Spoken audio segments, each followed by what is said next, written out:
Şaşma. Putum dötkün. Bas. Putum dötkün. Putum otur. Şaşma. Ya onda aylanma. Malık aylan.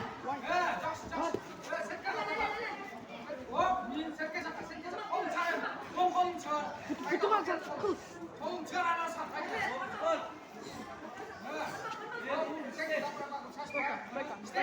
Stойка.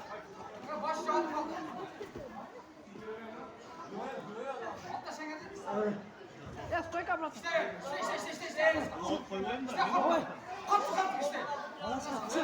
Kayma spor kulübü tak. Yürü, kolu karma. Buka, kolu karma. Aylan.